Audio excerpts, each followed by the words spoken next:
সূরা আলী ইমরান 130 নম্বর আয়াত। আল্লাহ তাআলা বলেন, ইয়া আইয়ুহাল্লাযীনা আমানু লা তাকুলুর রিবা আযআফাম মুদাআফা। হে ঈমানদারগণ, তোমরা বহুগুণে বৃদ্ধি করে, চক্রাকারে বহুগুণে বৃদ্ধি করে সুদ খেও না। আহারে, গ্রামের অনেক গরিব মানুষ আছে যারা কিস্তিতে সুদ আনে, আপনার এইগুলা পরিশোধ করতে করতে বেচারা এক পর্যায়ে এমন অবস্থা হয়ে যায়, দিতে পারে না, তার ঘর বাড়ি জমি জমা সব বিক্রি করার উপক্রম হয়ে যায়। তাহলে চক্রাকারে বহুগুণে বৃদ্ধি করে সুদ খাওয়া এটাও হারাম, কম বেশি সুদ খাওয়া হারাম। কর্তৃপক্ষের পক্ষ থেকে বলা হয়েছে সুদ ঘুষ সম্পর্কে আলোচনা করার জন্য। এই লক্ষ্যে পবিত্র কোরআনের সূরা বাকারার 278 নম্বর আয়াতে কারিমা তেলাওয়াত করেছে। ভূমিকা হিসাবে কয়েকটি কথা মনে রাখব। কোরআন হাদিসে সুদ ব্যক্ত করা হয়েছে যেই শব্দের মাধ্যমে, এটা হলো রিবা।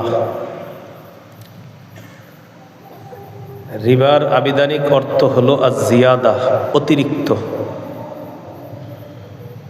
কোরআন হাদিসে রিবার অর্থ হলো কুল্লু জিয়াদাতিন লা ইউকাবিলুহা ইওয়াজ। প্রত্যেক ওই অতিরিক্ত অংশ যা কোনো বিনিময় ছাড়া কামাই করা হয়, এটাকেই বলা হয় রিবা, সুদ।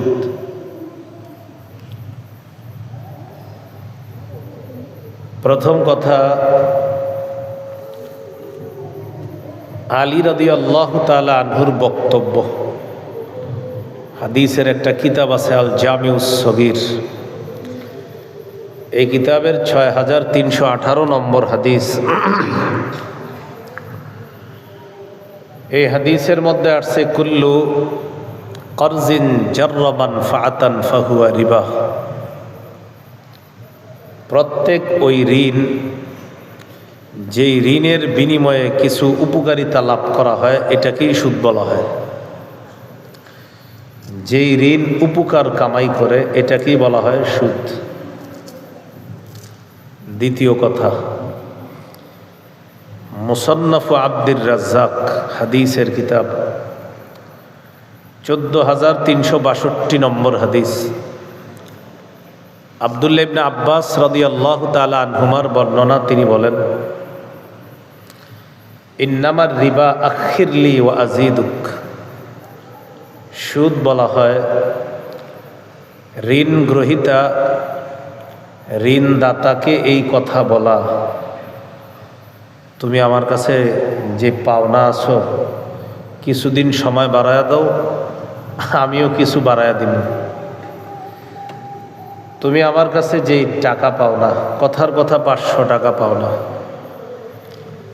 আগামী শুক্রবার দেওয়ার কথা, আমি শুক্রবারে দিতে পারবো না, মঙ্গলবার পর্যন্ত একটু সময় বাড়াও, আমিও কিছু বাড়াইয়া দিব। ঋণ গ্রহীতা এই প্রস্তাব দিল ঋণদাতাকে, ঋণদাতা রাজি হয়ে গেল, এটাকেই সুদ বলা হয়।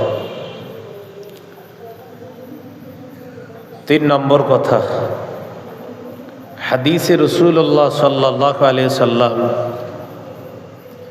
সুদ যেইভাবে ব্যক্ত করেছেন, সহিহ মুসলিমের হাদিস 1587 নম্বর হাদিস।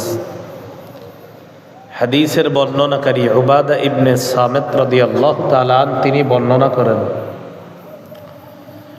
সামিআতু রাসূলুল্লাহি সাল্লাল্লাহু আলাইহি ওয়াসাল্লাম ইয়ানহা আন বাইইল যাহাবি বিল যাহাব ওয়াল ফিদ্দাতি বিল ফিদ্দা ওয়াল বুররি বিল বুররি ওয়াশ শাঈরি বিশ শাঈরি ওয়াত তামরি বিত তামরি ওয়াল মিলহি বিল মিলহ ইল্লা সাওয়াআম বিসাওয়া আইনাম বিআইনিন ফামান যাদা আও ইজদাদা ফাকাদ আরবা।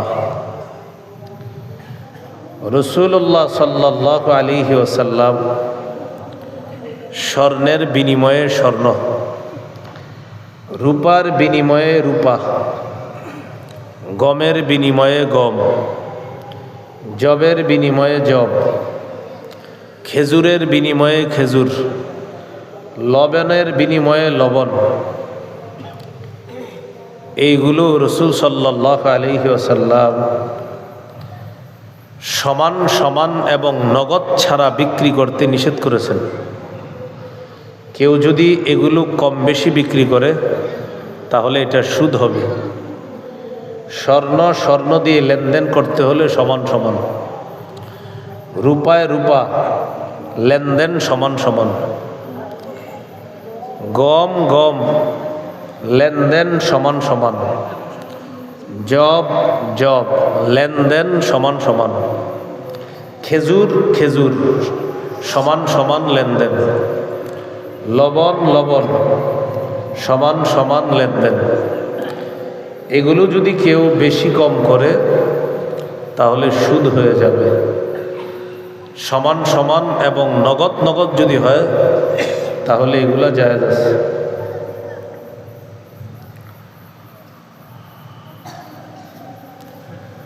সহিহ বুখারীর বর্ণনা 2175 নম্বর হাদিস।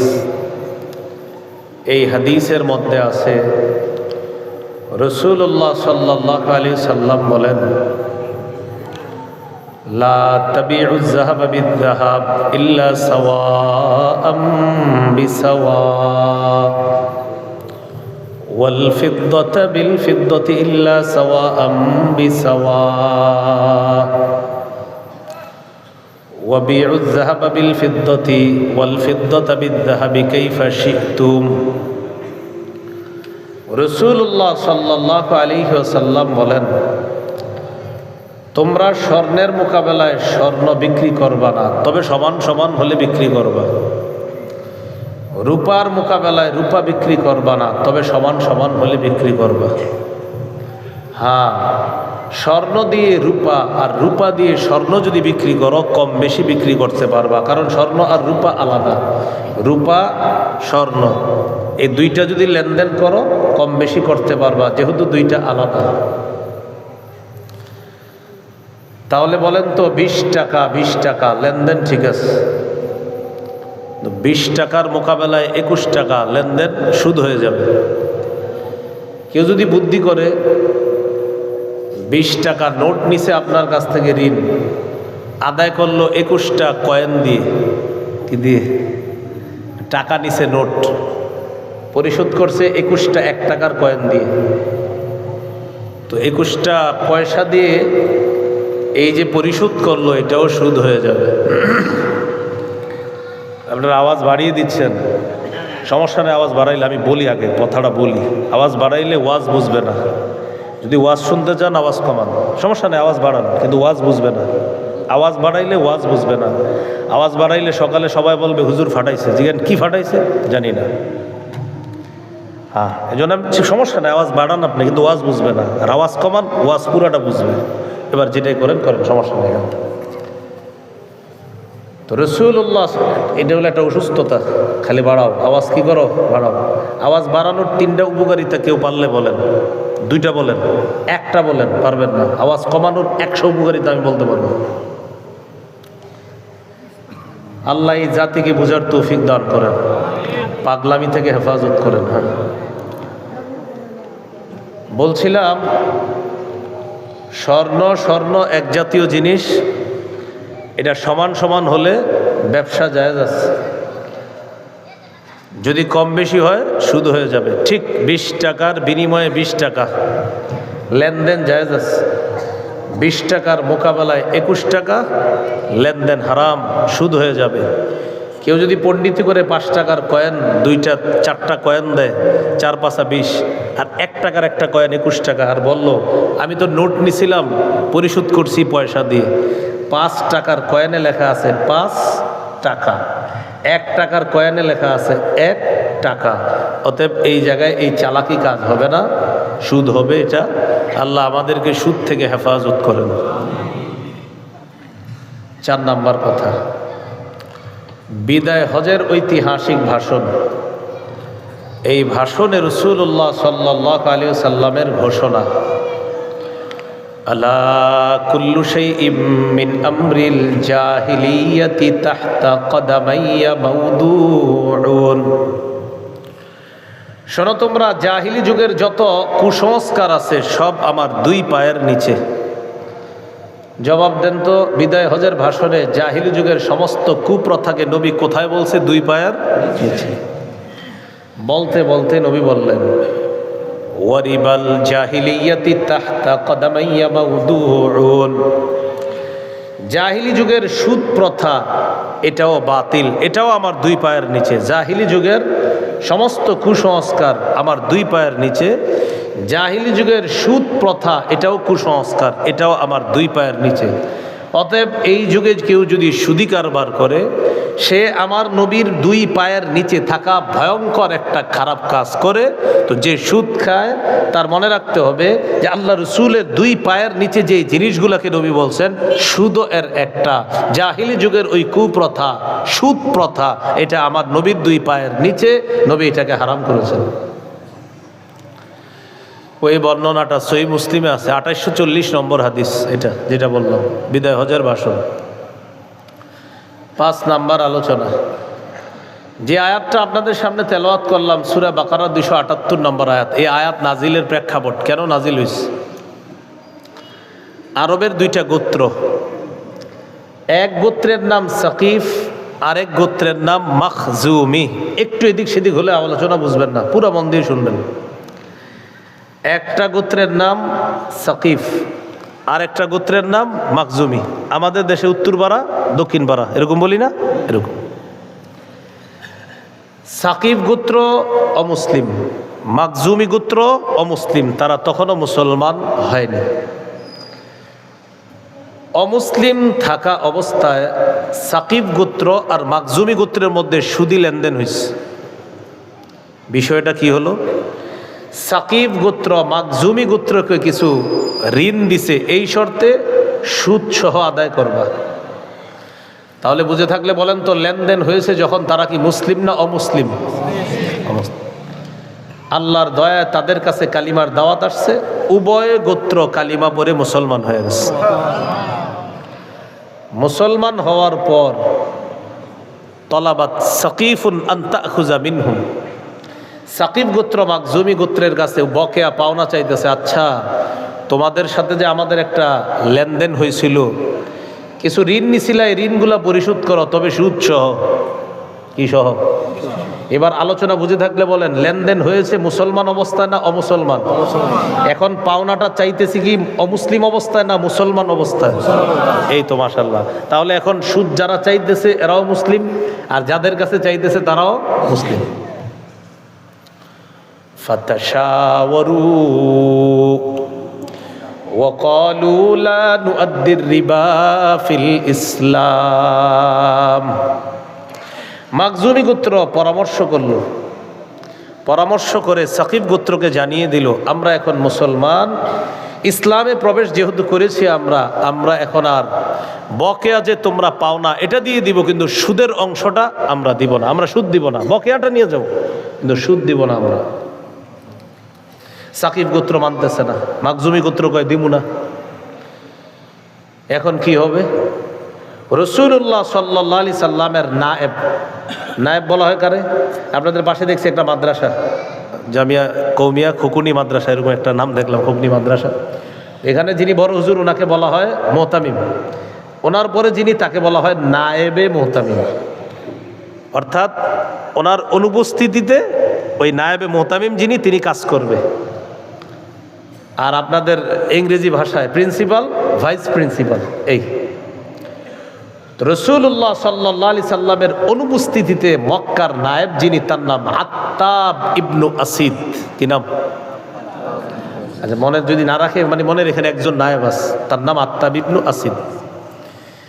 দুই গোত্রের মাঝে ঝামেলা হওয়ার পর তারা মীমাংসার জন্য গেল কার কাছে? নবীজির অনুপস্থিতিতে যিনি মক্কায় দায়িত্ব পালন করতেছে তার কাছে, তার নাম আত্তাব। তো তার কাছে গিয়ে বলল, আমরা সাকিব গোত্র মাখজুমি গোত্রের কাছে টাকা পাই, সুদে ঋণ পাই, এখন তারা মূল ধন যেটা সেটা ফেরত দিবে, কিন্তু সুদের অংশটা দিতে চায় না, আমরা মানি না। মক্কার যিনি নায়েব, তিনি আল্লাহ রসুলের কাছে একটা চিঠি লিখলেন, ইয়া রসুল আল্লাহ, সমস্যায় পড়ে গেছে, মুসলমান সাকিব গোত্র, মাকজুমি গোত্র মুসলমান, উভয় গোত্র লেনদেন করছে অমুসলিম অবস্থায়, এখন চাইতেছে মুসলমান অবস্থায়। সমস্যা হলো বকেয়া পাওনাটা সুদ সহ চায়। হুজুর মাকজুমি গোত্র সুদ দিতে রাজি না। আল্লাহ রসুলকে চিঠি পড়ে শোনানো হলো। ওই মুহূর্তে আল্লাহ সূরা বাকারার 278 নম্বর আয়াত নাযিল করে দিয়েছে। এই আয়াতে আল্লাহ বলেন, ইয়া আইয়ুহাল্লাযীনা আমানুত্তাকুল্লাহ ওয়া যারু মা বাকিয়া মিনার রিবা ইন কুনতুম মুমিনিন। হে ঈমানদারগণ, তোমরা আল্লাহকে ভয় করো। বাকি যেই সুদের আছে, লেনদেনটা আছে, বকেয়া সুদের লেনদেন ছেড়ে দাও। বকেয়া যেই সুদের লেনদেন আছে কারো সাথে, এটা ছেড়ে দাও। যেমন আপনাদের এই জায়গায় কেউ কারো কাছ থেকে টাকা পান, সুদ সহ পান 2 লাখ, মানে সুদে 1 লাখ আর মূলধন 1 লাখ, এরকম পান। এই মুহূর্তে 1 লাখ বাদ। ওয়াদারু মা বাকিয়া মিনার রিবা, বকেয়া সুদের অংশটা এটা ছেড়ে দাও যদি তোমরা মুমিন হও। আল্লাহ রাসূল সাল্লাল্লাহু আলাইহি সাল্লাম মক্কাবাসীর কাছে খবর পাঠায়া দিলেন। দায়িত্বশীল যিনি তাকে বলে দিলেন, আল্লাহ তাদের ব্যাপারে এই আয়াত নাজিল করছে। আত্তাব ইবনু আসিদ 2 দলকে ডেকে বললেন, শোনো, আল্লাহ তোমাদের ব্যাপারে ফয়সালা করেছে, মীমাংসা করেছে। কি মীমাংসা? আল্লাহ বলেছেন, হে ঈমানদারগণ, তোমরা আল্লাহকে ভয় করো, সুদের কারবার ছেড়ে দাও, বকেয়া যে সুদ কারো কাছে পাও না এটা ছেড়ে দাও যদি তোমরা মুমিন হও। এই আয়াত নাজিল হওয়ার পর যারা সুদের তাদের কাছে ঋণ পাবে সাকিব গোত্র, তারা ওই মুহূর্তে বললেন, আজকে থেকে আর কখনো নতুন করে সুদের কারবার করব না, বকেয়া অতীতে যে কারবার করেছি এই মুহূর্তে আমরা ছেড়ে দিলাম। তো সুবহানাল্লাহ তো পড়ছেন। তো এইখানে যদি এরকম কেউ থাকেন, তো আপনারও তো উচিত এই মুহূর্তে আপনি কাজ ছেড়ে দেওয়া। সুবহানাল্লাহর আওয়াজ তো ছিল একসাথে, এখন দিয়ে আবার চুপ হয়ে গেলেন। সুবহানাল্লাহটা সবাই একসাথে বলছে না? তো যখন বললাম ছেড়ে দেওয়া উচিত তখন চুপ জি মানে কি? আল্লাহ আমাদেরকে বুঝার তৌফিক দান। এই হলো আজকের 5 নম্বর কথা। এটা কিন্তু ভূমিকা চলতেছে, মূল আলোচনা আমি এখনো প্রবেশ করিনি। 6 নম্বর কথা, সুদ চক্রাকারে বৃদ্ধি করে কিছু সুদ আছে, এই সুদও হারাম। ওনার কাছ থেকে একজন 10 টাকা নিবে, উনি আবার আরেক জায়গায় পাবে। একজনের কাছ থেকে একজন 100 টাকা নিছে, 10 টাকা সুদ। ও আবার কি করছে, 100 টাকা আরেক জায়গায় 20 টাকায় সুদে লাগাইছে। এটা আছে আপনার, এটা একটা আজীব পদ্ধতির সুদ। তো এটা একটা। আরেকটা চক্রাকারের সুদের নিয়ম হলো, আগামী মাসের 1 তারিখে সুদ আদায় করার কথা। তো আগামী মাসের 1 তারিখে সুদ আদায় করলে দিতে হবে মনে করেন 20 টাকা, কিন্তু যদি 2 তারিখ হয়ে যায় 30 টাকা, 3 তারিখ হয়ে গেলে বাড়বে। তো যিনি সুদী মহাজন উনি আবার 25 তারিখের পরে ফোন টোন দিয়া রেডি করা দেয়, হ্যাঁ মনে আসেনি তুমি কি আর আমি কিন্তু ইমানের সাথে আমাদের সম্পর্ক, তুমিও মুসলমান আমিও মুসলমান, দেখো তুমিও সত্যবাদী আমিও সত্য, কি সুন্দর। আর আমগো মাঝে যে লেনদেনটা এটা কাউরে বলা দরকার নেই, এটা আবার বললে। তো যাই হোক, তোমার আল্লাহর রহমতে আমি খুব বিশ্বাসী পাইছি এই বিষয়ে, তুমি সব সময় 1 তারিখের মধ্যে সঠিক, কি সুন্দর বয়ান দিতেছে, আর নিবে কি? তো 1 তারিখের জায়গায় 2 তারিখ হইলে ওই যে ওনার বয়ানগুলা এই 2 তারিখে শুরু হয়ে যায়। এই জন্যই তোরে দিতে চাই না এই বিষয়গুলা। তো এই চক্রাকারে বৃদ্ধি করে সুদ খাওয়া এটাও হারাম। সূরা আলী ইমরান 130 নম্বর আয়াত আল্লাহ তাআলা বলেন, ইয়া আইয়ুহাল্লাযীনা আমানু লা তাকুলুর রিবা আযআফাম মুদাআফা। হে ঈমানদারগণ, তোমরা বহুগুণে বৃদ্ধি করে, চক্রাকারে বহুগুণে বৃদ্ধি করে সুদ খেও না।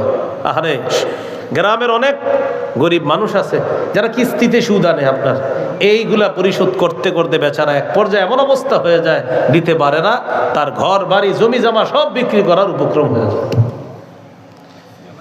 তাহলে চক্রাকারে বহুগুণে বৃদ্ধি করে সুদ খাওয়া এটাও হারাম, কম বেশি সুদ খাওয়া হারাম। 7 নাম্বার কথা, সুদের ব্যাপারে আল্লাহ তাআলার স্পষ্ট ঘোষণা।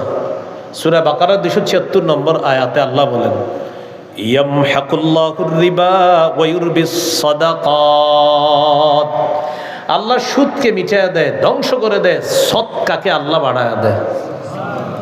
আচ্ছা বলেন তো, সুদ আমাদের চোখে কি বাড়ে না কমে? বাড়ে। বলেন, সুদ আমাদের চোখে বাড়ে, আর সদকা আমাদের চোখে কমে। আপনি টাকা সদকা করছেন, 10 টাকা দিয়ে দিয়েছেন, পকেটে ছিল 100 টাকা, 10 টাকা দিয়ে দিয়েছেন, আছে আর কত? তাহলে আমাদের চোখে 10 টাকা কমে গেল, আর সুদে 10 টাকা বাড়ে। আল্লাহ বলে না, সুদ কমে, সদকা বাড়ে। আল্লাহর কথাই চূড়ান্ত সত্য কথা। এই হলো 7 নাম্বার কথা, ভূমিকার সর্বশেষ কথা। এরপর মূল আলোচনায় ঢুকতেছে। 8 নাম্বার কথা, মানুষকে সম্পদ বাড়ানোর জন্য মানুষ যে সুদ দেয়, এটা আমাদের চোখে বাড়ে, আল্লাহর কাছে বাড়ে না। সূরা রুমের 39 নম্বর আয়াতে আল্লাহ বলেন, ওয়ামা আতাইতুম মির রিবাল লিয়ারবুয়া ফি আমওয়ালিন নাসি ফালা ইয়ারবু ইনদাল্লাহ ওয়ামা আতাইতুম মিন যাকাতিন তুরিদুনা ওয়াজহাল্লাহ ফাউলাইকা হুমুল মুদঈফুন। তোমরা যে সুদ দাও মানুষকে, মানুষের সম্পদ বাড়ার জন্য, ফালা ইয়ারবু ইনদাল্লাহ, এটা আল্লাহর কাছে বাড়ে না। ওয়ামা আতাইতুম মিন যাকাত, তোমরা যে যাকাত দাও, চোখে তোমাদের কমে যায়, 40 ভাগের 1 ভাগ যাকাত দিয়ে দিলেন, আছে আর 39 ভাগ। 1,02,500 যাকাত দিয়ে দিলেন, আছে আর 97,500। এইভাবে আপনি যাকাত দিয়ে দিলেন। 100 টাকা 2.5 টাকা যাকাত দিয়ে দিলেন, আছে আর 97.5 টাকা। আল্লাহ বলেন, ওয়ামা আতাইতুম মিন যাকাতিন তুরিদুনা ওয়াজহাল্লাহ, তোমরা যারা যাকাত আদায় করো আল্লাহর সন্তুষ্টি অর্জন করার জন্য, ফাউলাইকা হুমুল মুদঈফুন। নবী জানায়া দেন, দুনিয়াতেও তারা তাদের সম্পদ বহুগুণে বৃদ্ধি করে নিবে, আখিরাতেও প্রচুর পরিমাণে সওয়াব কামাই করবে। আল্লাহ মুদঈফুন বলছে, মুদঈফ মানে হলো বহুগুণে বৃদ্ধি করা। তাহলে মানুষ কয় সুদে বাড়ে, আল্লাহ বলেন কমে। মানুষ বলে যাকাত দিলে কমে গেল, আল্লাহ বলে না, কমে নাই, বেড়ে গেছে। সুবহানাল্লাহ। এ হলো সুদ সম্পর্কে আজকের আমাদের ভূমিকার আলোচনা। তাহলে 8টা কথা জানলাম, এবার আমরা মূল আলোচনায় ঢুকি। এইটা একদম মন দিয়ে শোনেন। সুদের ভয়াবহতা জানবো এখন আমরা। কি জানবো? তো ভয়াবহতা জানার পর কি করব আমরা? আগামীকাল চা দোকানের সামনে গিয়ে আরেকজনকে জানাবো, কিন্তু নিজে সুদ ছাড়বো না, এরকম বিষয়টা না, বরং সবাই ছেড়ে দিবে।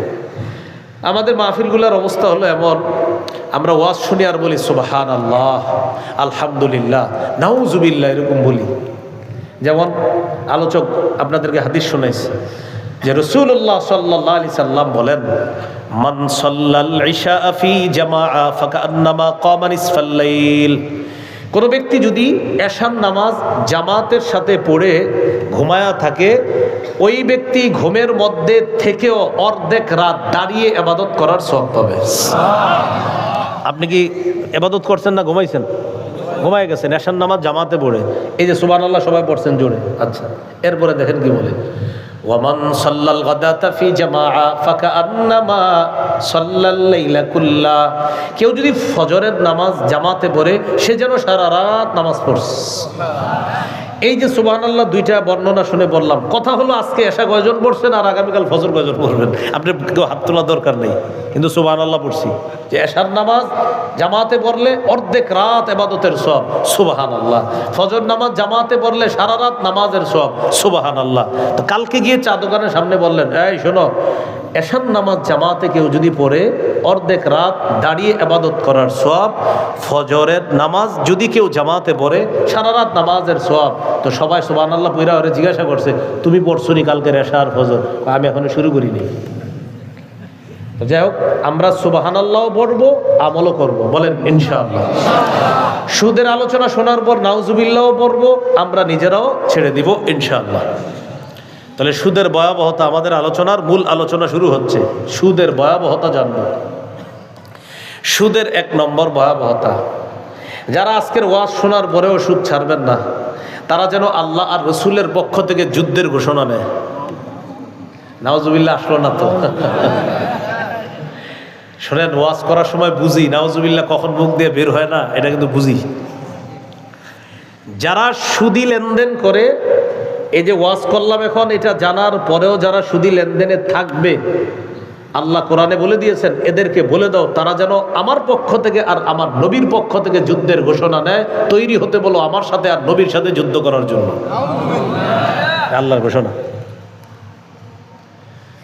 সূরা বাকারা 279 নম্বর আয়াতে আল্লাহ বলেন, ফাইল্লাম তাফআলু, যদি তোমরা সুদের কারবার ছেড়ে না দাও, ফাযানু, ঘোষণা নিয়ে নাও, বিহারবিম মিনাল্লাহি ওয়া রাসূলিহি, আল্লাহ এবং তার রাসূলের পক্ষ থেকে যুদ্ধের ঘোষণা নিয়ে নাও। যদি তোমরা সুদের কারবার ছেড়ে না দাও, আল্লাহ এবং তার রাসূলের পক্ষ থেকে যুদ্ধের ঘোষণা নিয়ে নাও। বলি নাউযুবিল্লাহ। তাফসিরের একটা কিতাব আছে উমদাতুত তাফসির, এই কিতাবের 1 নম্বর খণ্ড 330 নম্বর পৃষ্ঠা। আব্দুল্লাহ ইবনে আব্বাস রাদিয়াল্লাহু তাআলা আনহুমার বর্ণনা, তিনি বলেন, ইউকালু লিআকিলির রিবা ইয়াউমাল কিয়ামাতি খুসিলাহাকা লিল হারব, কিয়ামতের ময়দানে সুদখোরকে বলা হবে, ও সুদখোর, অস্ত্র নাও, আমি আল্লাহর সাথে লড়াই করার জন্য। কিয়ামতের মাঠে সুদখোরকে বলা হবে, ও সুদখোর, অস্ত্র নাও, আমি আল্লাহর সাথে লড়াই করব। তাহলে সুদের 1 নম্বর ভয়াবহতা, যারা সুদ হারাম জানার পরেও সুদের কারবার ছেড়ে না দিবে, তারা যেন আল্লাহ আর তার রাসূলের পক্ষ থেকে যুদ্ধের ঘোষণা নিয়ে নেয়। বলি নাউযুবিল্লাহ।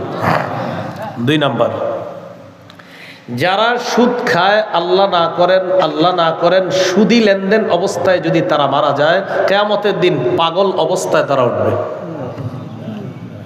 সূরা বাকারা 275 নম্বর আয়াতে আল্লাহ বলেন, আল্লাযীনা ইয়াকুলুনা রিবা লা ইয়াকুমুনা ইল্লা কামা ইয়াকুমুল্লাযী ইয়াতাখাব্বাতুহুশ শাইতানু মিনাল মাস, যারা সুদ খায়, লা ইয়াকুমুনা ইল্লা কামা ইয়াকুমুল্লাযী ইয়াতাখাব্বাতুহুশ শাইতানু মিনাল মাস, কিয়ামতের ময়দানে তারা উঠবে না, তবে উঠবে এমন ভাবে যেন শয়তান তাদেরকে স্পর্শ করে পাগল বানায়া দিছে। নাউযুবিল্লাহ। এটা কেন?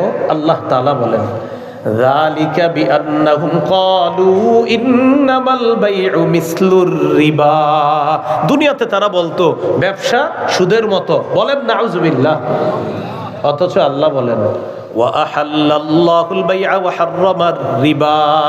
আল্লাহ ব্যবসাকে হালাল করেছেন, সুদকে হারাম করেছেন। উদ্দেশ্য হলো ব্যবসার লাভ আল্লাহ হালাল করেছেন, সুদের মাধ্যমে অবৈধ লাভ এটা আল্লাহ হারাম করেছেন। কারণ ব্যবসা খেটে খেয়ে একটা মানুষের মাথার ঘাম পায়ে পড়ে, এরপর তার কিছু লভ্যাংশ আসে, কারেন্ট বিল দিতে হয়, বিদ্যুৎ বিল দিতে হয়, কর্মচারীদের বেতন পরিশোধ করতে হয়, মাস শেষে এরপর বেচারার অনেক পেরেশানি। আল্লাহ জানে লাভ আছে কিনা, হিসাব করে এরপরে যদি কিছু টাকা লাভ হয় তখন তার একটা স্বস্তির হাসি আসে, শুকরিয়া আদায় করে। এটা হলো ব্যবসার লাভ। সুদের লাভ 25 দিন পর্যন্ত তার কোনো কাজ কারবার নাই, টাস খেলে, জুয়া খেলে, ক্যারাম বোর্ড খেলে, আর খালি ঘুমায়। 25-এর পরে শুধু মোবাইল শুরু হয়। হ্যাঁ, মনে আছে তো? তো 2 লাভ কি এক হলো? আল্লাহ আমাদেরকে হেফাজত করেন। তাই এখন আপনারা বলেন ব্যবসা, জোরে বলেন হালাল। ব্যবসা সুদ, ব্যবসা সুদ। আল্লাহ আমাদেরকে হারাম থেকে বাঁচার তৌফিক দান করেন। 3 নম্বর, আমার দিকে তাকান। সুদখোর কিয়ামতের ময়দানে উঠবে এমন অবস্থায়, দেখলে মনে হবে তার গলাটা কেউ চাপ দিয়ে ধরে তার ফাঁস লাগাইছে গলার মধ্যে ফাঁস লাগায় একটা মানুষকে মারলে যেমন হবে, ওই ব্যক্তি এমনভাবে কিয়ামতের মাঠে উঠবে যেন তার গলা কেউ চেপে ধরছে, হা হা করতে করতে সুদখোর কিয়ামতের মাঠে উঠবে। 3 নম্বর, উমদাতুত তাফসির 1 নম্বর খণ্ড 330 নম্বর পৃষ্ঠা। আব্দুল্লাহ ইবনে আব্বাস রাদিয়াল্লাহু তাআলা আনহুমার বর্ণনা, তিনি বলেন, আকিলুর রিবা ইউবআসু ইয়াউমাল কিয়ামাতি মাজনুনান ইউখনাক, সুদখোরকে কিয়ামতের মাঠে উঠানো হবে এমন অবস্থায়, দেখলে মনে হবে পাগল, ইউখনাকু, আর মনে হবে তাকে শ্বাস রোধ করা হচ্ছে, তার শ্বাস রোধ করা হচ্ছে, এমন অবস্থায় সুদখোর কিয়ামতের মাঠে উঠবে। এলো 3 নম্বর। 4 নম্বর, মরা পর্যন্ত সবসময় হালাল খাইতে চাই কারা কারা? মৃত্যু পর্যন্ত। আল্লাহ তৌফিক দান করেন। মহব্বতের সাথে বলে যাই, যারা সুদ খায়, সুদের কারণে আল্লাহ তাদের জন্য বরাদ্দকৃত হালাল রিজিকটা উঠায় দেয়। আমার আপনার জন্য তো আল্লাহর পক্ষ থেকে একটা বরাদ্দ আছে, তো আল্লাহ এটা উঠায় আনে কেন? সুদে জড়িত হয় তো ঠিক আছে, তুমি সুদই খাও, আমি তোমার কেন হালালটা দিব? আল্লাহর পক্ষ থেকে বরাদ্দকৃত সবার জন্য হালাল বরাদ্দ আছে, এটা আল্লাহ উঠায় আনে কেন? তুমি তো হারামটা খাও, আমি আল্লাহ তোমাকে কেন হালালটা খাও? সুদের কারণে। সূরা নিসা 160-161 নম্বর আয়াত। ইহুদিদেরকে 4টা অপরাধের কারণে আল্লাহ তাআলা তাদের হালাল রিজিক থেকে বঞ্চিত করছে। কয়টা অপরাধ? এই 4টার মধ্যে একটা সুদ। এখন কি শুধু সুদেরটা বলবো নাকি বাকি 4টাই বলে ফেলবো? বাকি আমাদের আলোচ্য বিষয় শুধু সুদের অংশ তো। আচ্ছা ঠিক আছে, যেহেতু আসছে পুরো 4টাই বলে ফেলি। সূরা নিসার 160-161 নম্বর আয়াতে আল্লাহ বলেন, ফাবিজুলমিম মিনাল্লাযীনা হাদু হাররামনা আলাইহিম তাইয়্যিবাতিন উহিল্লাত লাহুম ওয়া বিসাদ্দিহিম আন সাবিলিল্লাহি কাসীরা ওয়া আখযিহিমুর রিবা ওয়া কাদ্দুহু আনহু ওয়া আকলিহিম আমওয়ালান নাসি বিল বাতিল। আল্লাহ বলেন, ইহুদিরা জুলুম করার কারণে, ইহুদিরা মানুষকে আল্লাহর রাস্তায় বাধা দেওয়ার কারণে। 3 নাম্বার, ইহুদিদেরকে সুদ গ্রহণ করতে নিষেধ করা হয়েছে সুদ গ্রহণ করার কারণে। 4 নাম্বার, অন্যের সম্পদ অন্যায়ভাবে আত্মসাৎ করার কারণে আমি আল্লাহ তাদের জন্য বরাদ্দকৃত হালাল রিজিক হারাম করে দিলাম।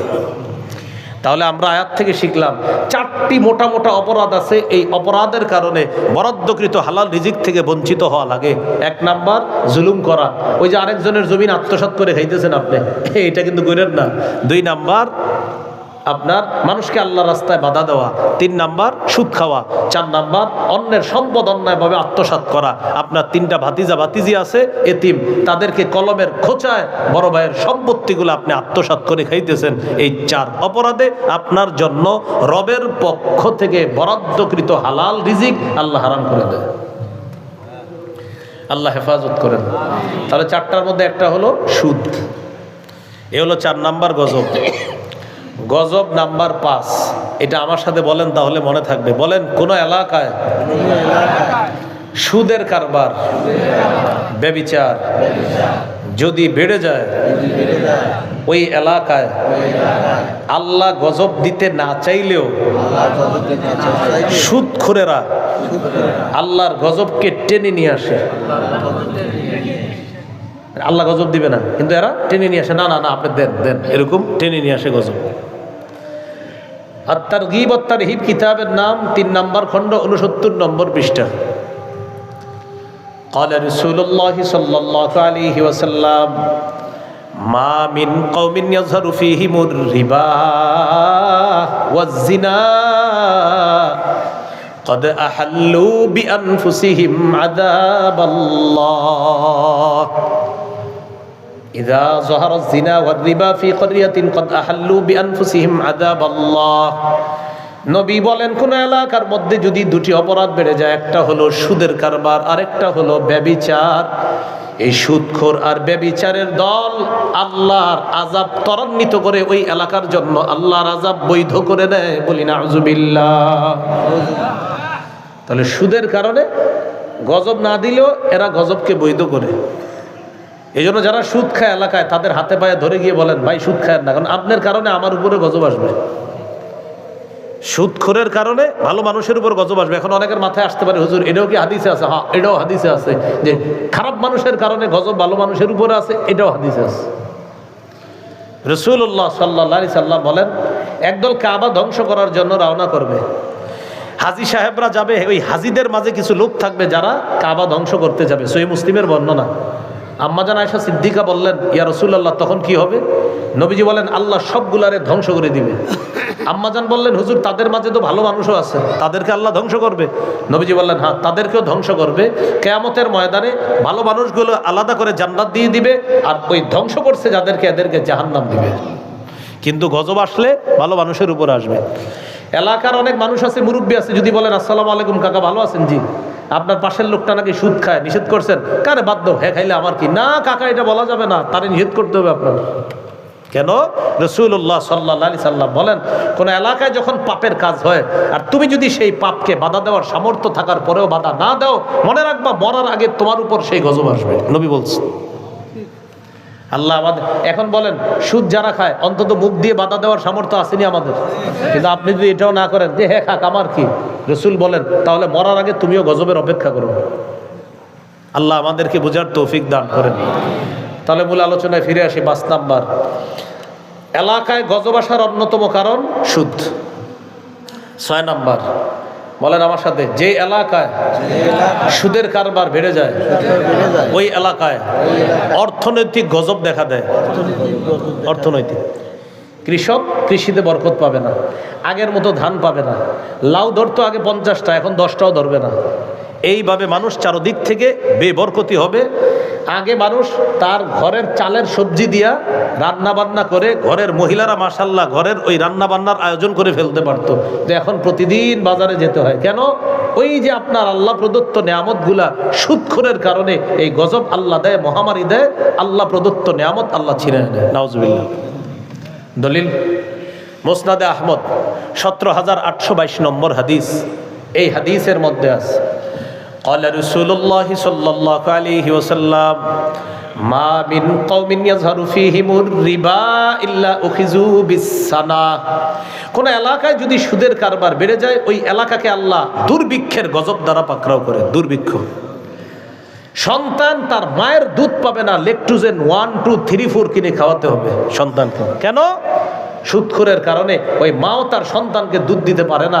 সুদখোর জবাব দেন, বাচ্চার কি অপরাধ? আপনার কারণে বাচ্চাও তার হালাল রিজিক থেকে বঞ্চিত হচ্ছে। হ্যাঁ, সুদের কারণে লাউ হয় না, ফসল হয় না, মাছ হয় না, প্রজেক্টে আগের মতো মাছ পাচ্ছে না, কৃষক তার কৃষি খাতে মার খাচ্ছে। কেন? সুদখোরের কারণে আল্লাহ দুর্ভিক্ষ দেয়। কত গেল? 6। 7 নাম্বার, এইটা মন দিয়ে শুনেন, বলেন সুদখোর আল্লাহ না করেন, বলেন যদি সুদি লেনদেন অবস্থায় মারা যায় কিয়ামত পর্যন্ত তার পেটের মধ্যে সাপ থাকবে।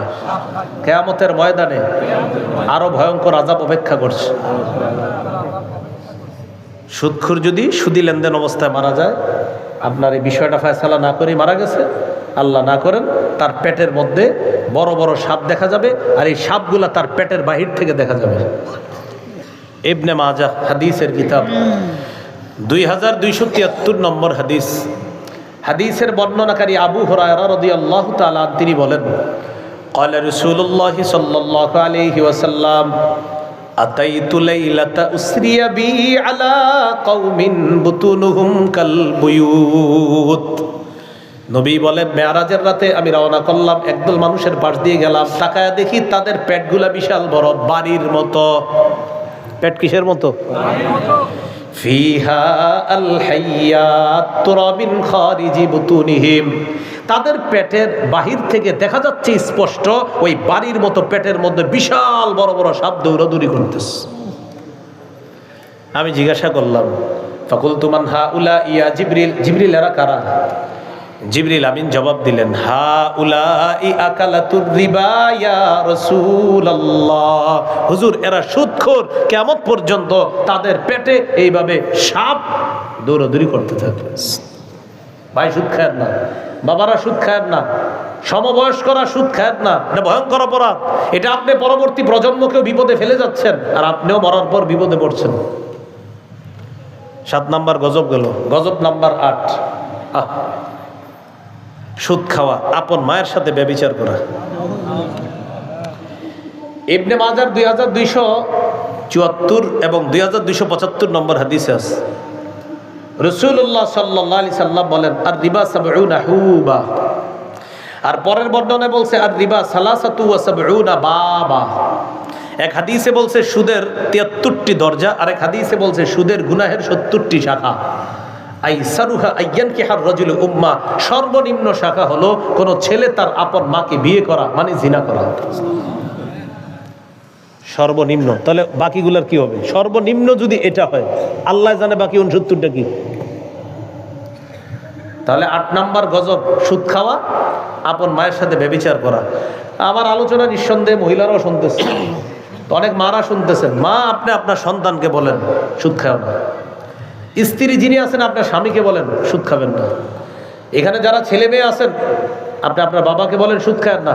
ছেলে যারা আছেন টিউশনি করে হালাল টাকা কামাই করেন, আপনি হালাল কোনো পন্থা অবলম্বন করেন, আপনার বাবাকে সুদ খাইতে দিয়েন না। ঘরের যিনি ইনকাম সোর্স তিনি সুদ খায় কেন? তার মা আছে, তার বাবা আছে, তার ছেলে মেয়ে আছে, তাদের জন্যই তো সুদ খায়। আপনারা সবাই মিলে বলেন না আপনি সুদ খায়েন না। পরিবারের সবাই যদি তাকে সাপোর্ট দেয় যে আপনি সুদ ছাড়া যদি হালাল টাকা আনেন, এটা দিয়ে আমরা কষ্টবিষ্ট করে চলবো, 3 বেলার জায়গায় 2 বেলা খাবো, আমরা হালাল খাবো, আশা করি পরিবারের এই প্রধান মানুষটাকে সবাই সহযোগিতা করলে তিনি সুদ ছেড়ে দেবেন ইনশাআল্লাহ। আর তিনি চিন্তা করবে, আরে আমি সুদ যাদের জন্য খাই তারাই বলে আমার সুদ খাওয়া লাগবে না, তো আমি কার জন্য সুদ খাবো? এজন্য সন্তান, স্ত্রী, মা, আপনারা আপনার ঘরের ওই সন্তানটাকে আপনি সুদ খেতে দিয়েন না, আল্লাহ হেফাজত করেন। 9 নাম্বার, যে ব্যক্তি সুদ খায় আল্লাহ না করেন ওই অবস্থায় মারা গেলে এক তো পেটে সাপ থাকবে, 2 কেয়ামত পর্যন্ত রক্তের নদীতে সাঁতার কাটবে, কেয়ামতের আগে নদীর কিনারায় উঠতে পারবে না, শুধু সাঁতার কাটতেই থাকবে, কাটতেই থাকবে, কাটতেই থাকবে। সহিহ বুখারীর বর্ণনা 2085 নম্বর হাদিস।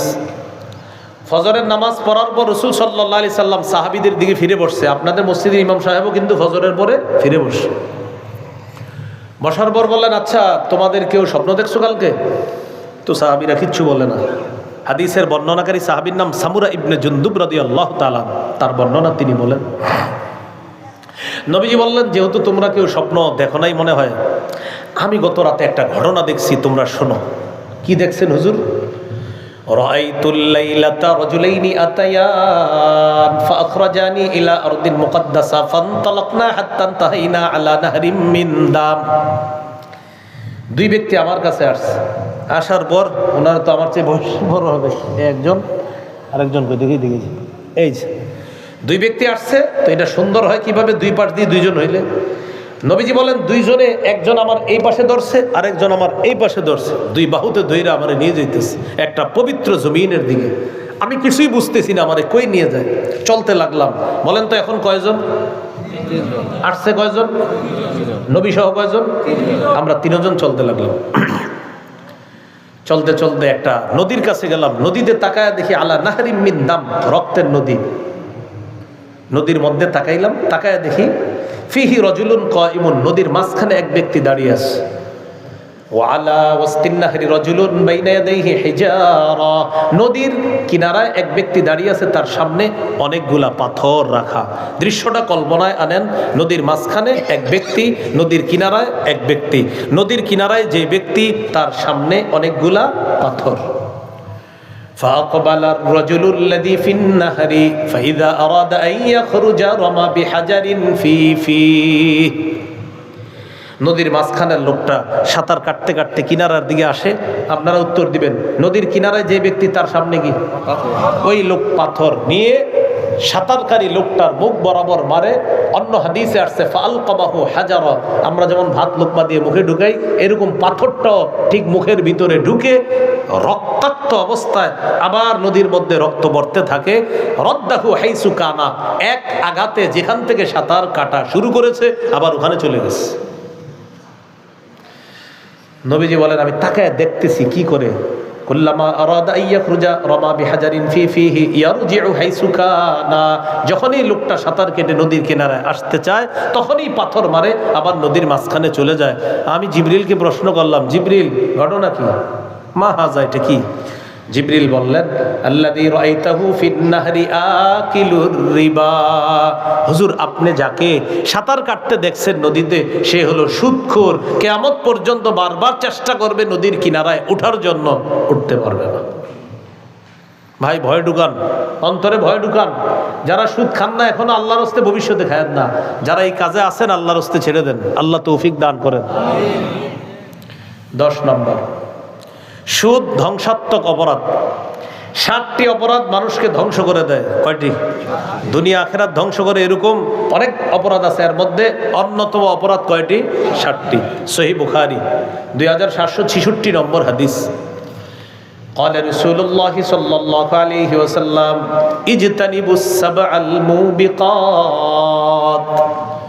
নবীজি বলেন 7টি ধ্বংসাত্মক অপরাধ থেকে তোমরা বাঁচো। সাহাবীগণ বললেন, ওমা হুন্না ইয়া রাসূলুল্লাহ, হুজুর 7টি ধ্বংসাত্মক অপরাধ কি আপনার কাছে জানতে চাই। فقال رسول الله صلى الله عليه وسلم বলেন, এক নাম্বার শিরকু বিল্লাহ, আল্লাহর সাথে শিরিক করা। দুই নাম্বার ওয়াসসিহরু, জাদু করা।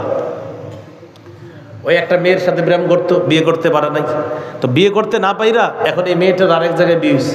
এখন উনি আজীব এক প্রেমিক, উনি এখন এই মেয়েটারে জাদু টোনা কইরা জীবনটা শেষ করে দিতে চায়। আপনার তো শরম থাকা দরকার। আপনার সাথে বিয়ে হয়ে তো কি হয়েছে? আপনি তো পুরুষ মানুষ, আপনি আরেকটা বিয়ে করবেন না? হ্যাঁ, জাদু করে মেয়ের যেখানে বিয়ে হয়েছে ওই পুরা ফ্যামিলিটারে ধ্বংস করতে চায়। এই কেউ জাদু করেন না, কোনো পরিবারকে জাদু করেন না, শত্রুকেও কখনো জাদু করেন না। রাসূলুল্লাহ সাল্লাল্লাহু আলাইহি সাল্লাম বলেন, এক নাম্বার শিরিক করা, দুই নাম্বার জাদু করা, এগুলো করেন না। আমাদেরকে যেন কেউ করতে না পারে। বলেন আমার সাথে, ফজরের পরে কুল হুয়াল্লাহ 3 বার, ফালাক 3 বার, নাস 3 বার, মাগরিবের পরে কুল হুয়াল্লাহ 3 বার, ফালাক 3 বার, নাস 3 বার। কয়ক্ত হইল? 2 ওয়াক্ত, ফজর আর মাগরিব। ফজরের পরে কয়বার? মাগরিবের পরে রইল আর কয়ক্ত? 3 ওয়াক্ত। বলেন জোহর, আসর, এশার পরে কুল হুয়াল্লাহ 1 বার, ফালাক 1 বার, নাস 1 বার। তাহলে এবার আমি বলবো, আপনারা জবাব দেন। ফজরের পরে কয়বার? জোহরের পরে, আসরের পরে, মাগরিবের পরে, এশার পরে, ফজরের পরে, আসরের পরে, জোহরের পরে, মাশাআল্লাহ, মাগরিবের পরে 3 বার। এবার বলেন, ঘুমের সময় বিছানায় বসে কুল হুয়াল্লাহ 3 বার, ফালাক 3 বার, নাস 3 বার পড়ার পর এইভাবে ফু দিব। ফু দেন, এই সামনে এরকম মোছেন, পিছনে না, শুধু সামনে মুছে দেন। এইটা নিয়মিত করবেন, একদিনও বাদ দিবেন না। আপনার বাচ্চা তো পারে না, ওরেও আপনি নিয়মিত করে ফু দিবেন, ইনশাল্লাহ জাদু টোনা থেকে আল্লাহ হেফাজত করবে।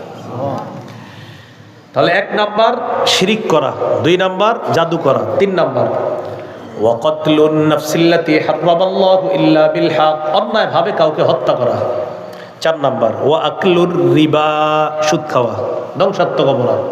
5 নাম্বার ওয়া আকলু মালিল ইয়াতীম, এতিমের সম্পদ ভক্ষণ করা।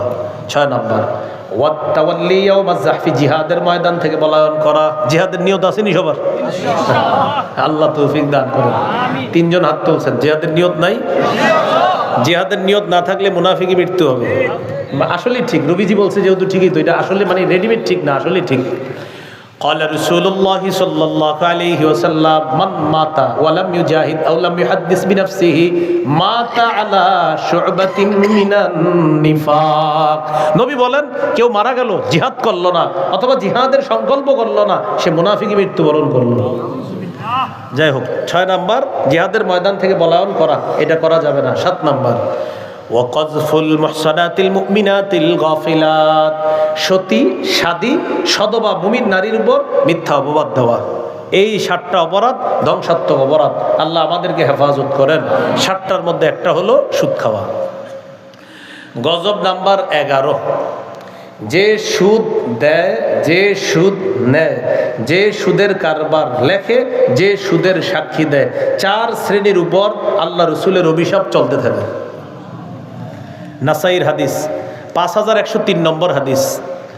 عن علي بن أبي طالب رضي الله تعالى عنه أن رسول الله صلى الله عليه وسلم لعن آكل الربا وموكلا وكاتبا, পরের বর্ণনায় ওয়াশাহিদা, সুদদাতা, সুদ গ্রহীতা, সুদের সাক্ষী, সুদের লেখক, 4 শ্রেণীর উপর আল্লাহ রসুলের অভিশাপ।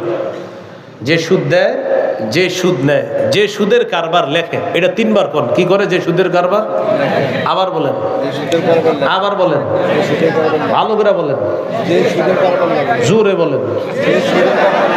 ওর উপর রসুলের অভিশাপ।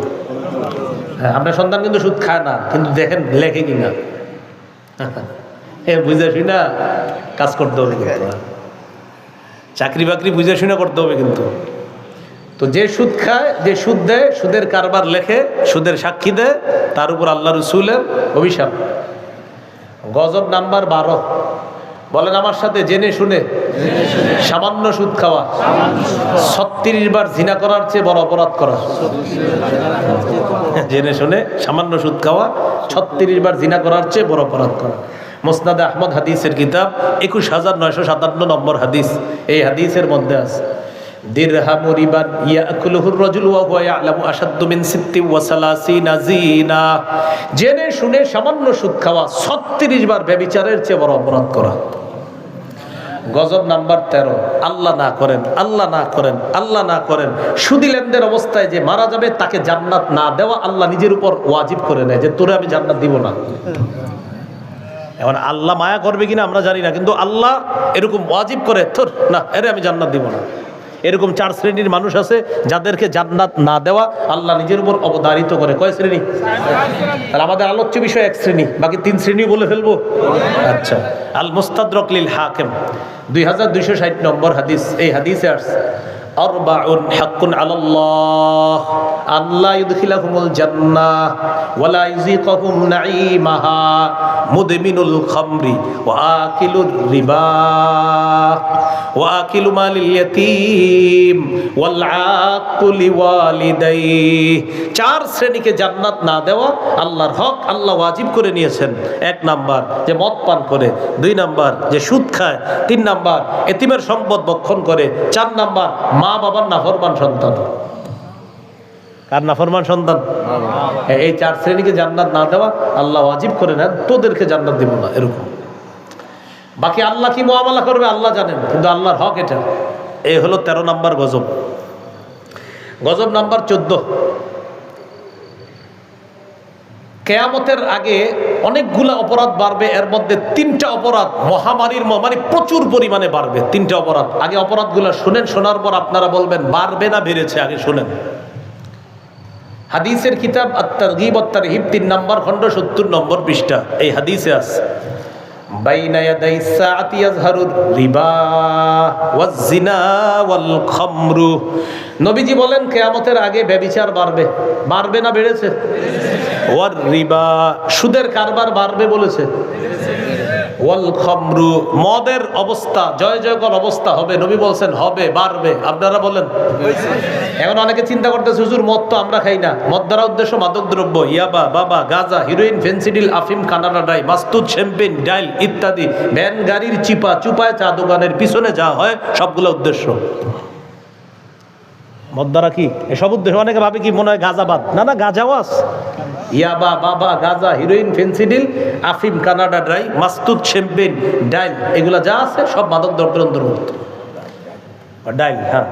তো অনেকে ভাববে যে আপনি এগুলো জানেন কেন? আপনার একটা ওয়াজি আছে মাদক দ্রব্য সম্পর্কে, এখানে তো মাত্র 9-10টা বলছি, 30টা বলছি। হ্যাঁ, মানে আলোচনা ছিল মাদক দ্রব্য। তো সেখানে আলোচনা ছিল মাদক দ্রব্য কোথায় উৎপাদন হয়, কোথায় চাষ হয়, আর কেমনে মানুষের মাঝে ছড়ায়া পড়ে। তো যাই হোক, এই মাদক দ্রব্য বাড়বে, জিনা বাড়বে, সুদের কারবার বাড়বে।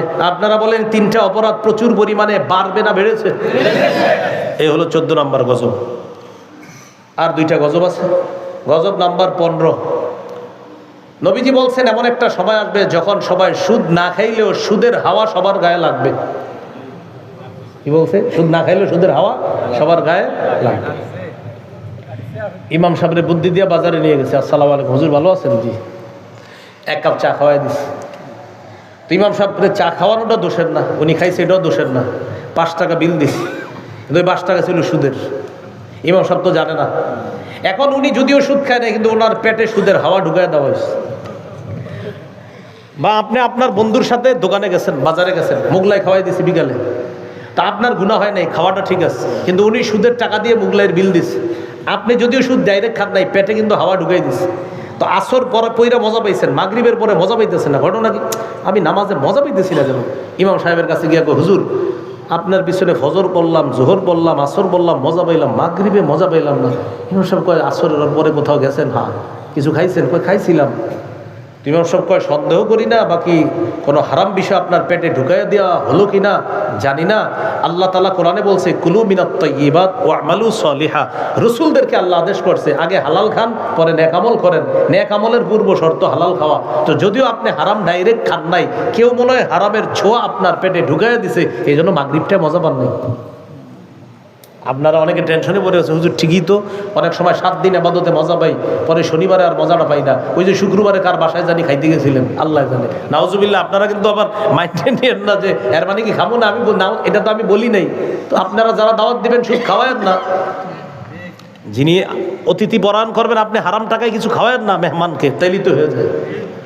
তো এই জন্য অনেক সময় এমন হয়ে যায়, দেখবেন বেচারার আর এবাদতে মন বসে না। ওই যে কে জানি হাওয়া ঢুকাইয়া দিছে, ওনার কিন্তু গুনাহ হয় নাই, কিন্তু হাওয়া ঢুকার কারণে ভিতরে কাজ করতেছে না, তখন এবাদতে আর মজা পাচ্ছে না। তো এই হলো আপনার 15 নম্বর গজবটা। কিয়ামতের আগে সুদের হাওয়া সবার গায়ে লাগবে। আবু দাউদের হাদিস 3331, মানে 3331 নম্বর হাদিস, 3331। কত হয়? 3331, 3331 নম্বর হাদিস। এই হাদিসের মধ্যে আছে রাসূল সাল্লাল্লাহু আলাইহি সাল্লাম বলেন, লা ইয়াবকা আলা নাসি জামান। রাসূলুল্লাহ সাল্লাল্লাহু আলাইহি সাল্লাম বলে, মানুষের উপর এমন একটা সময় অতিবাহিত হবে। আরেক বর্ণনা, লা ইয়াতিয়ানা আলা নাসি জামান, আমার উম্মতের উপর এমন একটা সময় আসবে, লা ইয়াবকা আহাদুন ইল্লা আকালা রিবা, কেউ বাকি থাকবে না, সবাই সুদ খাবে। ওয়া ইল্লাম ইয়াকুলহু, যদিও সবাই ডাইরেক্ট সুদ না খায়, আসাবাহু মিন বুখারিহি, সুদের হাওয়া, সুদের ধোঁয়া তার গায়ে লাগবে, সবার গায়ে সুদের হাওয়াটা লেগে যাবে। এটা আমরা বুঝবো না। এই যে আমার গায়ে পাঞ্জাবি, ওনার গায়ে পাঞ্জাবি, আমরা এটা কিনছি বাজার থেকে, বাজারে যে কিভাবে আসছে এটা আপনার মাথায়ও নাই, কিভাবে এটা কত কাহিনী হয়ে আসছে, কত সিন্ডিকেটের পরে এই জামা আমার গায়ে আসছে আপনার জানাও নাই। অনেক হারাম মিশ্রিত হইয়া শেষে আমি গিয়ে হালাল টাকায় কিনছি। ঠিক চাউল বলেন, ডাউল বলেন, এগুলো আসার আগে যে শিপ দিয়ে আসে, যে পানি দিয়ে আসে, বন্দর থেকে আসে, এর আগে যে কত সিন্ডিকেট ঘটে সেটা আপনাদের জানাও নাই। এটা সহিহ মুসলিমের 2য় খণ্ড, যে ওলামায়ে কেরাম যারা পড়ায় পড়ে, ওখানে আলোচনা হয় বিষয়গুলো নিয়ে, যে আমরা হালাল খাইতেছি, কিন্তু এই হালালের পিছনেও যে কত ভয়ঙ্কর কারসাজি হয়ে আমার পর্যন্ত আছে আমার আপনার জানাও নাই। এই হলো 15 নম্বর গজব। গজব নাম্বার 16, সর্বশেষ গজব। বলেন আমার সাথে, সুদের শেষ পরিণতি ভিক্ষা করা। কি পরিণতি সুদের? শেষ পরিণতি কি? ভিক্ষা করা। খালি মনে হবে উন্নতি উন্নতি, কিন্তু দেখবেন মাথা পিছু 1,07,000 টাকা ঋণ। তো এটা কি হইল? সুদের শেষ পরিণতি কি? ভিক্ষা। হ্যাঁ, ভিক্ষা। কথার কথা যদি হঠাৎ শোনেন, আপনার যে ছেলেটা আজকে জন্ম নিছে, মেয়েটা জন্ম নিছে, তো জন্ম নিছে মানে আজকে ওর 1 দিন বয়স হবে, ওর মাথায় 1,07,000 টাকা ঋণ যদি শোনেন, তা আপনি ধনী হইলেন কই? এই জন্য মনে রাখতে হবে, সুদের শেষ পরিণতি ভিক্ষা করা। এটা কিভাবে বোঝাই? সুদের কারবারে দেখবেন একজন ধনী হয়, 10 জন গরিব হয়। যিনি সুদ দেয় উনি খালি টাকা আঙ্গুল ফুলে বড় গাছ আপনার বড় লোক হইতেছে, 100 জন মানুষ গরিব হইতেছে। তো সুদের কারবারে 100 জন মানুষ ফকির হইতেছে, একজন ধনী হইতেছে। আর জাকাতের মাধ্যমে 100 জন মানুষ ধনী হইতেছে। জাকাত দিলে কি আবার ফিরায় নেয়? আর সুদ ফিরায় নেয়। তাহলে জাকাত দিলে আর ফিরায় নেয় না, এর মানে জাকাত দেওয়াটা ওই ব্যক্তি ধনী হবে। সুদে না দেই নাই, মূলটাও দিবা, সাথে আরো বাড়ায়ও দিবা। নাউজুবিল্লাহ। এই জন্য সুদের শেষ পরিণতি ভিক্ষা করা। ইবনে মাজার 2279 নম্বর হাদিস, রাসূলুল্লাহ সাল্লাল্লাহু আলাইহি সাল্লাম বলেন, মা আহাদুন আকসারা মিনার রিবা ইল্লা কানা আকিবাতু আমরিহি ইলা কিল্লা। যেই এলাকায় বেশি পরিমাণ সুদের কারবার হয়, তাদের শেষ পরিণতি হয় ভিক্ষা করা, কমে যাওয়া, টাকা পয়সা হ্রাস পাওয়া। দেখেন, যেই পরিবার সুদী কারবারে জড়িয়ে আছে, ওই ব্যক্তি যদিও বিপদে না পড়ে, মনে করে ওর পরবর্তী প্রজন্ম কখনো না কখনো বিপদে পড়বে, কারণ আমার নবীর কথা তো সত্য কথা। আল্লাহ আমাদেরকে বোঝার তৌফিক দান করেন। কথা একটা বাকি রয়ে গেছে, সর্বশেষ, যেটাই আজকের মূল আলোচনা, সর্বশেষ একটা কথা, এটাই মূল আলোচনা। এটা আপনারা হয়তো অনেকে আশাও করেন নাই যে এটা যে কমু, এটা কিন্তু মন দিয়ে শোনেন। সর্বশেষ আলোচনা শেষ সুদের, এখন সর্বশেষ শোনেন।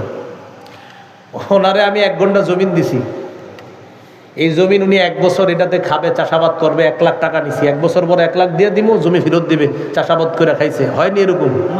সুদ, সুদ যেই নামই দেন। ভাড়া সিস্টেম জায়েজ, ভাড়া এটা জায়েজ নেই, নেন এটা দিলাম, এটা বন্ধক রাখলাম, বন্ধক, এই পানি আপনার কাছে বন্ধক রাখলাম, টাকা নিলাম 10 টাকা, 10 টাকা ফেরত দিলাম, এটাও দিয়ে দিবেন, বাস। এটাতে কোনো ছোঁয়াও যাবে না, ধরাও যাবে না। সহজে বুঝিয়ে দিই, একটা গাড়ি দিয়ে আসছি না আমি, এই গাড়িটা আপনাদের এলাকায় একজনের কাছে বন্ধক রাখলাম 1 লাখ টাকা। ওনার নাতি কইছে আমার একটু শখ করছে গাড়িতে উঠার, না গাড়িতে উঠানো যাবে না, আপনার বাসায় রেখে দিবেন, মাঝে মাঝে ঝাড়ু টাড়ু দিবেন, আর যিনি রাখছে উনি ফোন দিয়ে বলবে ভাই ব্যাটারি ডাউন হইতে পারে, একটু স্টার্ট দিয়ে একটু ঠিক রেখেন, বাস এতটুকুই করেন, আর কিচ্ছু করেন না। দলিল বাইহাকির একটা বর্ণনা আছে, আব্দুল্লাহ ইবনে মাসউদ রাদিয়াল্লাহু তাআলা আনহুর কাছে একজন আসছে, আসার পর বলতেছে ইন্নী আসলাফতু রাজুলান 500 দিরহাম, হযরত আমি উমুককে 500 দিরহাম দিছি, ওরাহানানি ফারাসা, একটা ঘোড়া বন্ধক রাখছে, 500 দিরহামের বিনিময়ে বন্ধক রাখছে কি ঘোড়া। আব্দুল্লাহ ইবনে মাসউদ বললেন তুমি কি ঘোড়ায় উঠছো? কয় জি উঠছি তো। কয় যতটুকু উঠছো এতটুকু সুদ হইছে। কেন না? সবাই বলেন কেন না, বলেন। বন্ধকি জিনিস দিয়ে উপকৃত হওয়া জায়েজ নেই। আমি ওনার একটা চেন দিলাম স্বর্ণের, 20,000 টাকা নিলাম, টাকা দিব, চেন ফেরত দিবে, স্বর্ণের চেনটা সিন্ধুকি নিয়ে সুন্দরভাবে রেখে দিবে, শখ করে নাতির জন্মদিনে নাতির গলায় দিলে সুদ হবে। তাহলে কি শিখলাম? বন্ধকি জিনিস এটার মাধ্যমে উপকৃত হওয়া জায়েজ নাই। তাই যে জমির যে সিস্টেমটা এটা কিন্তু সঠিক করতেছেন না আপনারা, মুফতি সাহেবদের সাথে যান কথা বলেন, সিরাজগঞ্জে মাশাআল্লাহ এখন ফতুয়া বিভাগ আছে, হ্যাঁ টাঙ্গাইলেও ফতুয়া বিভাগ আছে, যান আপনারা ভাড়া সিস্টেম করেন, ভাড়া 1 বছরের জন্য ভাড়া দিয়ে দিবেন, এই জমিন আপনি খাবেন 1 বছর, 20,000 টাকা ভাড়া, বাস জমি নিয়ে নিব, টাকা আর ফেরত পাবেন না, এই ভাড়া, এটা জায়েজ আছে। মনে থাকবে তো ইনশাল্লাহ? অনেকের মন খারাপ হয়ে গেছে আমি বুঝতেছি, কারণ এই কাজে অনেকে জড়িত, আপনারা কিন্তু এটা থেকে আপনারা বেঁচে থাকবেন। যাই হোক, আপনারা এই আজকের আলোচনাটা আমার একটা সংকলন মিম্বরে আমানত যাদের কাছে আছে 3 নম্বর খণ্ডে আজকের আলোচনাটা পাবেন। মিম্বরে আমানতটা যাদের সংগ্রহে আছে, আরেক জায়গায় আসছিলাম ওখান থেকে নিয়েছিলেন, এই মিম্বরে আমানতের 3 নম্বর খণ্ডে আজকের ফুল আলোচনাটা একদম পুরাটা পাবেন।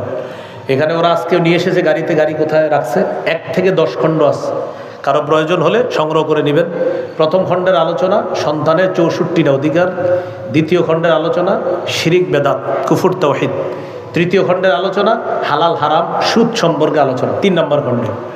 চতুর্থ খণ্ডের আলোচনা হলো স্বামীর 24টা অধিকার, স্ত্রীর 19টা অধিকার। পঞ্চম খণ্ডের আলোচনা লা ইলাহা ইল্লাল্লাহর ব্যাখ্যা। ষষ্ঠ খণ্ডের আলোচনা নামাজ। সপ্তম অষ্টম খণ্ডের আলোচনা নামাজ আর পাক নাপাক সম্পর্কে মাসালা। নবম খণ্ডের আলোচনা রমজান আর জাকাত সম্পর্কে। 10 নম্বর খণ্ডের আলোচনা হলো এই ঈদের পর থেকে কোরবানি পর্যন্ত কেমনে কাটাইবেন, এটা 10 নম্বর খণ্ডের আলোচনা। আজকে আমি এই আলোচনায় করতাম, যেহেতু বিষয়বস্তু দিয়ে দিচ্ছেন সুদ, এই জন্য সুদের আলোচনা করলাম, না হয় বলতাম আজকে থেকে ঈদ পর্যন্ত কিভাবে কাটাবেন। মূলত এই আলোচনা করারই নিয়ত ছিল, যেহেতু বিষয়বস্তু ওইটাই আলোচনা হয়েছে।